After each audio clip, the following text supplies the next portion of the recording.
ఇది దుమ్మంటే అసలు పోవట్లేదు. అన్నా ఒక కిట్ క్యాట్ ఒక హైడ్ అండ్ సిక్ ఇవ్వండి. తీసుకోండి మేడం. ఎంతైంది? మీది అదొక 30, ఇంకొక 35, 65 అయిందండి. ఓకే అయిపోయింది. Received 57 rupees on PhonePe for business. Thank you. Madam ఆ చాక్లెట్ పైన ఎంఆర్పి చూడలేదా?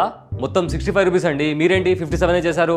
అన్నా నేను ఎంఆర్పి చూసా, మీరు చూసారా? ఈ చాక్లెట్ ప్యాకెట్ మీద 2 ఎంఆర్పీస్ ఉన్నాయి, ఒకటి కొత్తది ఒకటి పాతది. రీసెంట్ గా గవర్నమెంట్ చాక్లెట్స్ మీద ఉన్న 18% GSTని 5% కి తగ్గించింది. ఆ లెక్కన బయర్స్ అంటే మేము ఇప్పుడున్న కొత్త ఎంఆర్పీకే పే చేయాలి. ఆ లెక్క నేను 57 పే చేశా. కరెక్ట్ గానే ఉందిగా? ఓహో, ఇప్పుడు అలా కూడా రాస్తున్నారు అన్నమాట. మేడం ఇక్కడ చెప్తే చెప్పారు, కానీ బయట వాళ్ళకి చెప్పి మా బిజినెస్ క్లోజ్ చేయకండి మేడం, ప్లీజ్ మేడం. మా బాస్ వాళ్ళ సబ్స్క్రైబర్స్ చాలా స్మార్ట్ అన్నా. వాళ్ళకి ఆల్రెడీ ఇన్ఫర్మేషన్ వెళ్ళిపోయింది. నన్ను మోసం చేయాలనుకున్నట్టు వాళ్ళని మోసం చేయడానికి ట్రై చేయకండి, జాగ్రత్తగా ఉండండి. నాకెందుకు రావు ఇలాంటి ఐడియాలు? బాస్